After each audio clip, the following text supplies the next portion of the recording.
to my daddy. I do like your programme, but I tell you something. What? It's a bit like having breakfast with the Addams family, but I can't make it add up. BBC Radio Cambridgeshire.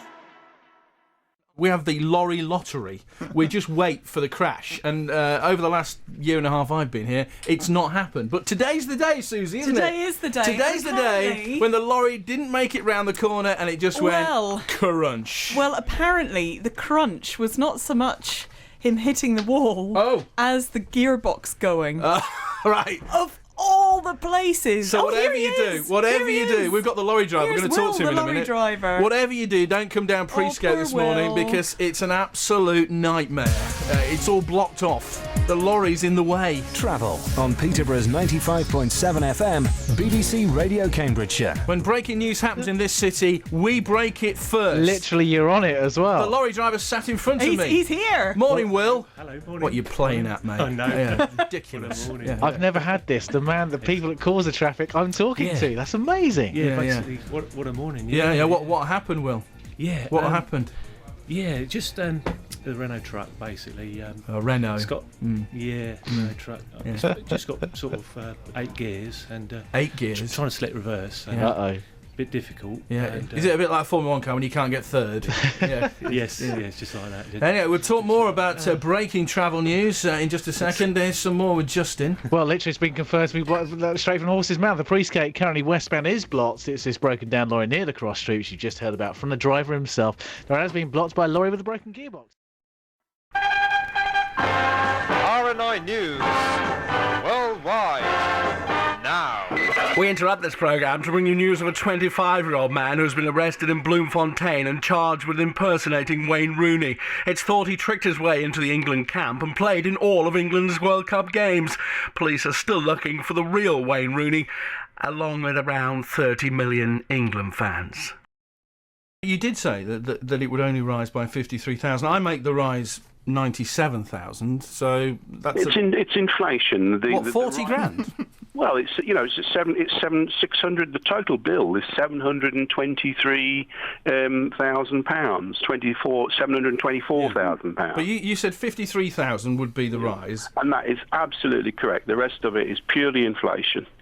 So inflation as agreed, and remember, this is purely as agreed by the independent panel. So inflation is £44,000, which is about 12% of the budget. Then is inflation running at 12% now, Mark? No, you're right. There's something wrong with the figures there. The numbers that are these given, I think, are not correct. Well, these are your official figures from your official council meetings. Yeah. No, I agree with you. But I can't make it add up. Come on, England! Come on, England! Come on, England! Come on, England! Come on, England!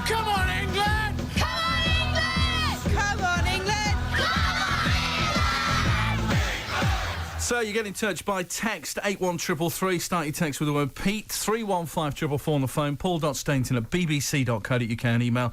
And we are Peterborough Breakfast Show on Facebook. As I just mentioned, the St George's flag will not fly in pride of place over the city on the Town Hall steps during the World Cup. Instead, it will remain stuck away at the back at Borges Boulevard end of the building. The Union flag remains in the middle of Town Hall. It comes after the government urged local councils not to be spoil sports, and David Cameron confirmed that the English flag would fly above Downing Street during the World Cup. Here's what the people of Peterborough think about the town council's decision. I'd like to see them, but I don't disagree with that one up there. The Union Jack, you're quite happy with that flying above Town Hall? England are going into the World Cup. We're looking to replace it with a St George's flag. Well, yeah. Do you support that, sir? Well, yeah, I support that. Yeah, they should have it for the World Cup. Why not? We should be swimming in St George's flag, shouldn't we? Yeah, why not? You know, we're British. Why not? Put it up. Come on, England. I think a St George's flag should be flying above Town Hall. Yes. But it isn't. It's a Union Jack. Will you join our campaign to get it changed? Well, we don't really support football. So we're campaigning to get a St George's flag at the top of the Town Hall for the World Cup. Would you join our campaign? Well, yeah, we're patriotic and we hope we win, but I'm not bothered about the flag. You don't care about the flag? Yeah, definitely. Got to have some national pride now, haven't we? Do you join our campaign? Yeah. Thank you very much, sir. Do you join our campaign to get them to put a St George's flag up? Or Yes, we do, yeah. Especially from the Peterborough Council. launching a campaign to get them to do it? Were you enjoying it? I'm joining every group on Facebook. What do we want, sir? We want flags. And when do we want these flags? We want them now. And some people, though, didn't even know what the flag was above the town hall steps. Well, it's, well, what's that one up there for? That's a then? Union Jack. Oh, that's a Jack, yeah. Yeah. Some people didn't even know which was the town hall. Is that the town hall, then? That is the town hall. Anyway, good old Peterboreans. Councillor Graham Murphy is from the English Democrats group on Peterborough City Council. Graham, good morning. Good morning, Paul. What do you make of this disgraceful decision? Well, what can you say? It's a shame. Is it a disgrace? I don't know, but it's certainly a damn shame. It's an opportunity missed. We don't get that often, the opportunity to sit there and sing loud and sing proud. But when we're given it, we don't want to take it. Why? I don't know. Let me read you some of the comments we've had. Dean Lambert says, I wonder how many other councils up and down the country won't be putting the flag up. Stephen Simmons says, it's absolutely disgraceful. We have to have it on the front of the town hall. Paul Mylan says, I suggest the mayor's limo should go around with window flags instead. I mean, it's not just being jingoistic, is it? It's a chance to celebrate our country, isn't it? A chance to get happy about who we are, where we're from. How often do we get the opportunity, like I say, to be able to sing loud and sing proud, and we're given the opportunity and it's just taken away from us? Yeah, it's a real shame that this opportunity's been taken, but I just think it's arrogance, basically. It's nothing to do with politics. It should be patriotism, and it should be just put in the forefront, and they should go with it. We interrupt this programme for a party political broadcast on behalf of the Westminster Party. Join the Westminster Party. Live life to the max with complete deniability and lack of moral standing. Feels good, doesn't it? The Westminster Party. The party that likes to say yes, yes, yes. Going back to what I was saying earlier, you know, the workers from the EU who take these jobs, you know, I mean, it's 22% according to these statistics. You know, there are people in Peterborough who don't want to take these jobs. Let me read you a couple of texts that came in this morning. This just in from Anne. She says, I agree about people being encouraged to stay on benefits. I recently returned to UK, spent 11 months looking for work. When I finally found a menial job, the job centre told me not to take it, as I'll get less working than I would on benefits. I told them to knickers and took the job because I want to hold my head up high. But that is not an attitude that's replicated across Peterborough, is it? I heard what Alan was saying earlier on when you reported it. What's job seekers allowance now? £57 a week, and much less if you're under 24. I don't think £57 a week is generous. There are a lot of people getting benefits and getting too much, perhaps, in benefit in this country. Should we make them work for their benefit? There are people who are unemployed and looking for work. Should we make people work for their benefit? If people had to do something for their benefit and clock in at 6 in the morning to do a job they didn't want to do... telling people they've got to work for the benefit. I wonder who's going to tell Prince Charles he should do that. Well, yeah, he's cutting back. Let's be fair. He's cutting the wages of the people that work for him. Yeah. We need to get this in reality. We need to create decent jobs for people. We need to have a fair society. We don't need to be making it cheaper and cheaper for the capitalists to exploit people and make more money. Ed Murphy was Peterborough's Labour candidate at the general election. That's his view on a couple of things, really.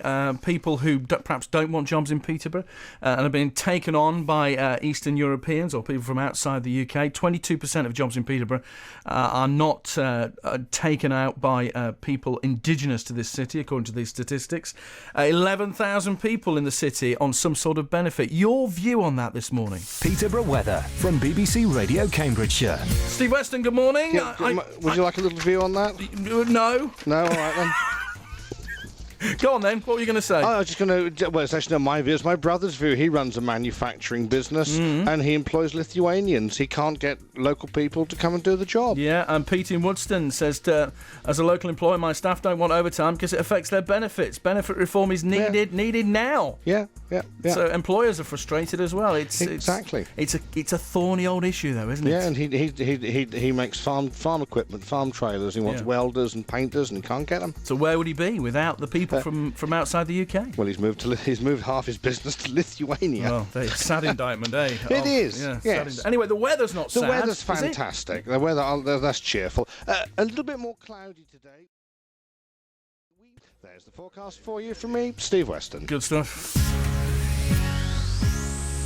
Now, there's a flat-pack Norman castle being built in the grounds of the cathedral. Yes, they've rebuilt the old Peterborough Castle, which hasn't stood in the city for 900 years. It got me worried. So I decided to build a Peterborough Breakfast Show army to storm it. And what an army! What an army we've built! The Normans are going Dan.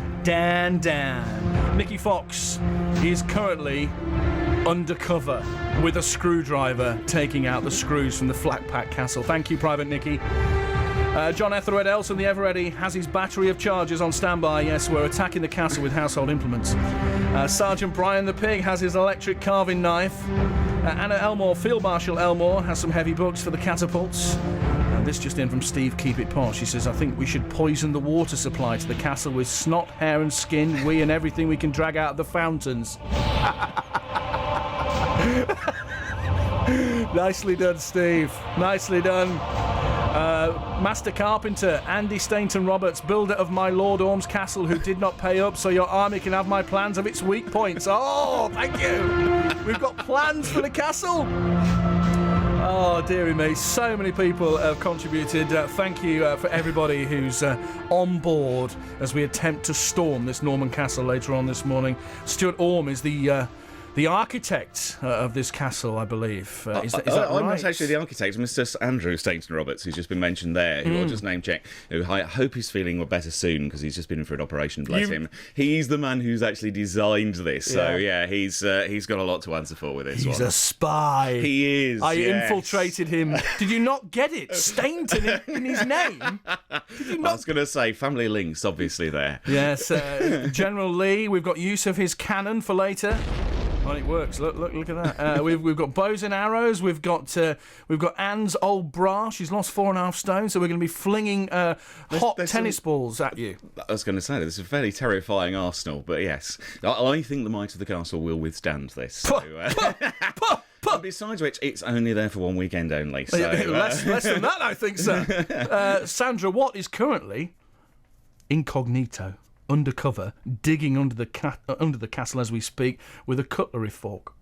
That may well take some time, and I've got a sneaking suspicion we'll use the secret weapon of sort of setting English heritage loose on her. Did you receive the giant Tupperware box this morning, marked free picnic?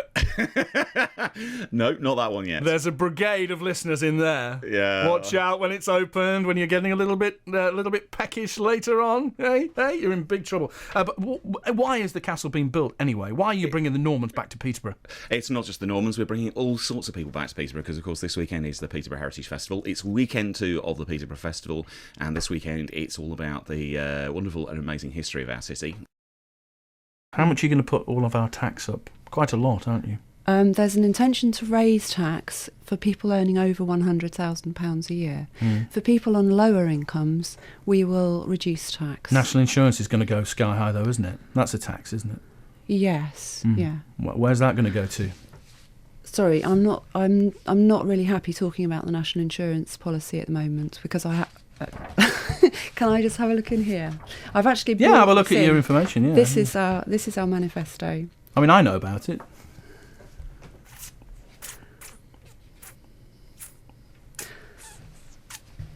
Any look? No, I got it here. We're going to help lower earners, okay, by raising the lower national insurance limit to the personal allowance rate. By the way, Gordon Brown has lost his makeup today. I don't know if you saw that in the newspapers. It's grey and worn out and could do with replacing. But if you see the makeup, it's in a pink tint. It's from Peterborough, it's for Peterborough, it's presented by Paul Stainton, and it's at breakfast time.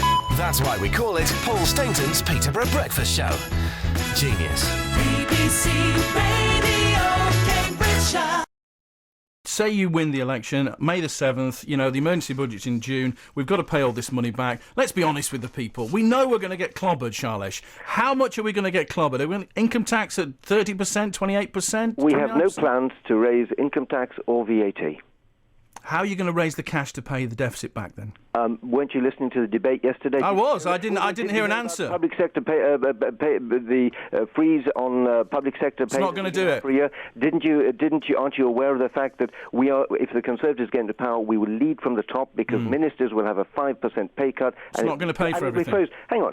This is a cumulative thing. There are a number of things involved here. You've asked me a question. I'm trying to answer it. I'm sorry you don't like the answer, but I think your listeners may want to hear the answer. I don't think I've heard the answer, Charlotte. Well, if you'd stop interrupting me, then I might actually give it to you. How are we going to pay all this money back, Charlotte? And I'll give you 30 seconds to answer that question. I'm going to deal with the problem. If you'd be kind enough to just remain silent for a moment, I will give you a number of examples. I collapsed on the floor, and the next minute I know that my daughter's, 5-year-old, just standing over me. She put the mask onto my face, and she's on the phone as well. She'd done 999. How did you know to do that when your daddy was poorly? Because it's for police and ambulance and a fire entrance. What did you feel like when your daddy wasn't very well? Sad. What do you mean? What? I don't understand. Well, what is the campaign? I mean, you've still not told me. I don't know what the campaign is. Well, the campaign is about... I can't go into detail exactly what the campaign will be looking at. Why not? Because it's something that's got to come out in the next couple of weeks. It's for young people to... Sorry, I thought that's why you were coming on. I do apologise, Cheryl. I thought you were coming on to tell us about the campaign. Flintoff is broken like a split awning. Flintoff is broken, it's just absurd. Pray for the shoulder, groin and the ankle. Play for the money, so I have heard. Are you embarrassed, Angela? Embarrassed. It's incredible mismanagement, isn't it? I'm extremely disappointed because I've been a finance director in Peterborough prior to this post, and whilst many organisations around the NHS have had overspends in previous years, Peterborough's very proud of the fact that it hasn't. Yeah.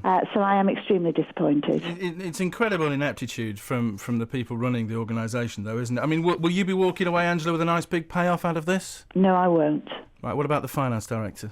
The finance director, I don't think it would be appropriate for me to discuss someone else. I think the people would like to know. I can assure you the finance director would not be walking off with a nice package, and neither will I. I am just taking my normal retirement. I'm taking it early, which means that I actually get my pension reduced. Right, and a word of sorry to the people of Peterborough for all of this, or not? I'm extremely sorry because I think next year is going to be a very difficult year. I'm upset for David Cameron because he likes his bike. He loves his bike. He does, yeah. And, I just think he's going to be sad today. This will be on his iPod.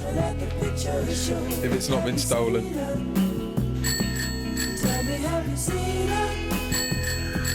The Tory remix, is that, is it? Yeah. Poor old David. Music on my radio. Have you seen her? Tell me, have you seen her? So have a good look round today, will you please? Across Peterborough. See if you can find David Cameron's bike.